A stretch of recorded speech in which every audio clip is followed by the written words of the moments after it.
Halo Mas, saya mau nanya nih. Iya, Mas. Kalau misalnya ada teman-teman YouTubers yang akunnya suspend karena misalnya sebuah pelanggaran, entah itu copyright atau itu panduan komunitas, apakah masih bisa dibalik lagi oleh YouTube-nya atau oleh Google? Tentunya pasti tergantung dari case to case basis, Mas.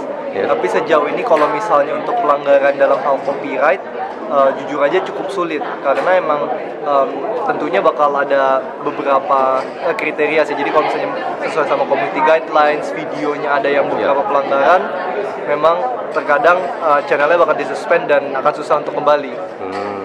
Nggak ada cara biar apa gitu yang harus ditempuh? Apa? Sejauh ini sih kalau misalnya menurut pengalaman saya yang paling baik tentunya memulai channel baru dan hati-hati untuk memakai konten sebisa mungkin pakai khususnya musik dari music library di YouTube sih. Itu yang free royalty. Kalau misalnya konten-konten yang daur ulang gitu, gimana? Konten daur ulang Yang misalnya yang copyright-nya yang ada di Kaman, yang bisa digunakan kembali itu bagaimana? itu benar-benar ada sulit karena di YouTube itu kan cuma sebagai platform. Yes. Jadi benar-benar tergantung dari pemilik kontennya itu. Jadi kalau misalnya pemilik kontennya merasa walaupun kayak menurut Mas kayaknya ini oke free, tapi bisa kadang-kadang pemilik konten yang aslinya malah ngerasa enggak kok, ini harusnya nggak boleh pemilik saya. Jadi mereka bisa ganti kapanpun karena mereka pemilik kontennya, dan dari YouTube platform kita nggak bisa ngapa-ngapain karena kita cuma platformnya, cuma sediain toolsnya.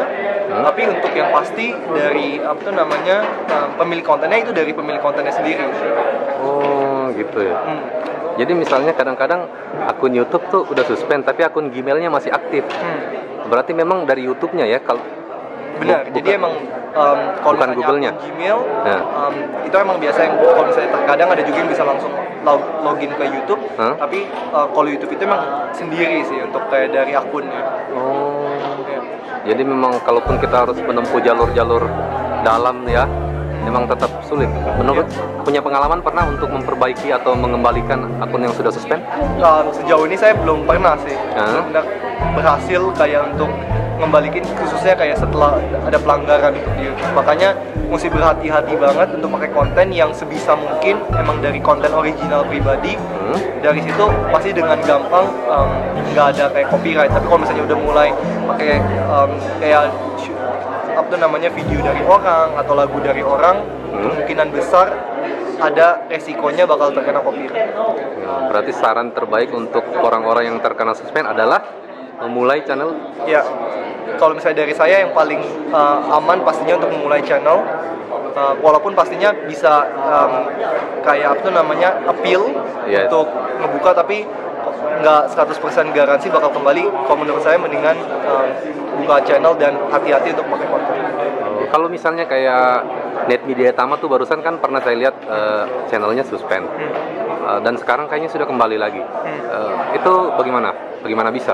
Oke, kalau misalnya untuk detailnya aku kurang tahu, tapi tentunya kalau menurut saya, kalau misalnya ada yang disuspend, kita lihat case to case lagi sih.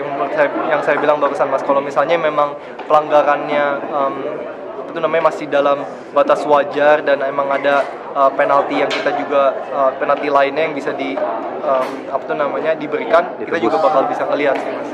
Tapi yang saya bilang kayak case to case basis, tergantung dari seberapa severe pelanggarannya.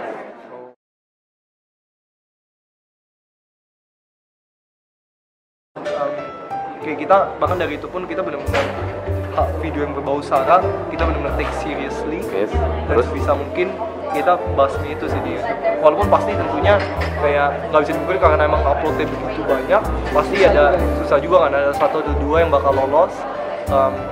Cuma dari kita pun kita bahkan ada berusaha untuk difilter ya, tetap khususnya yang masuk di trending. Kalau misalnya kayak masuk di trending, kita bakal dengan cepet buat ini sih, kayak makanya kita juga minta bantuan buat komunitas. Kalau misalnya ada video yang nggak appropriate dan nggak ada age restriction, di report. Dan kayak komunitas ngebantu banget, soalnya kalau misalnya mereka flagnya cepet, reportnya cepet, itu bakal langsung ke pick up sama tim kita dan kita bisa langsung proses. Iya, sama ini juga kadang-kadang yang penjudulan ya, penamaan judul, kadang-kadang kalau ada kata-kata yang kayak kematian, kecelakaan, pembunuhan itu kok nggak bisa dimonetize ya? Nggak bisa. Kenapa? Karena itu kan kata provokasi kan, kata yang provoke, bikin orang yang kadang-kadang kalau misalnya kita bikin monetas nggak advertiser juga, nggak advertiser friendly juga. Terus habis itu apalagi kadang-kadang kalau misalnya nggak ada benefit buat penontonnya juga, ya nggak bakal bisa dimonetize. Jadi kadang-kadang video yang kematian tuh monetasnya silang hitam. Kalau re-uploader gimana? Sama sih yang kebagusan aku bilang, kalau misalnya bukan konten original bakal tetap nggak aman ya. Apapun itu. Oke. Terima kasih banyak ilmunya nih. Semoga ya berbantu buat teman-teman YouTubers yang sedang memulai karir di YouTube. Ya, sukses terus Mas. Thank you.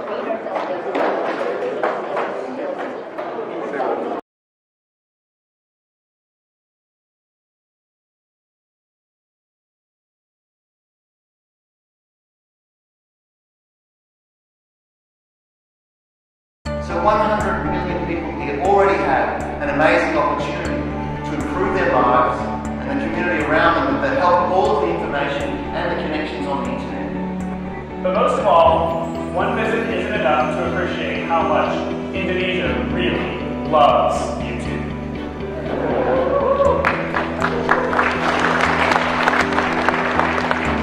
That's especially true on mobile.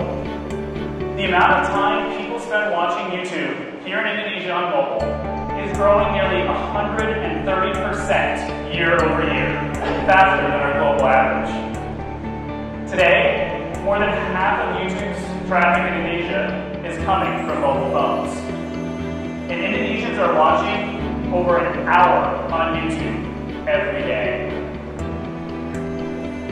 Creators like Bindi, whose authentic and funny beauty hijab tutorials have inspired women all across this country. Or Edo Zell, a one-man comedic force, whose sketches have attracted over 800,000 subscribers. In fact, that list of music creators even includes President Widodo and his son Kaisar, both of whom have vibrant and growing channels on our platform. All of that creative momentum is incredible, and that's why we're seeing such fast audience growth throughout the country. So, we're taking even bigger steps to ensure that the creative community around YouTube thrives. Last year, we also held our first YouTube Fan Fest in Indonesia, bringing some of YouTube's most talented local and global creators to Jakarta to bring them face-to-face with 2,500 of their fans. That first Fan Fest was a landmark event for Indonesian creators, allowing them to see all the people whose lives they were touching online. And we're excited to have even more of these big moments for creators in Indonesia. Efforts like these are focused on supporting our creators, but the reality is, every one of our creators has different needs, whether they have millions of subscribers or are just starting out. So we're making efforts to ensure that we can be there for creators every step of the way, no matter where they are on their journey. And that starts with making it easier for all creators to find the resources they need. Right now, creators have to navigate between more than 7 different websites to find all the resources available to them, from educational materials to the help center. This experience can leave them sometimes a bit confused. I'm proud to announce that we're now providing easy access to all our resources through one door, not 7. What you see on screen is the completely redesigned Creator Hub that's live today, fully localized in 23 languages, including Bahasa Indonesia. The site is now live, and anyone can access it at youtube.com/creators.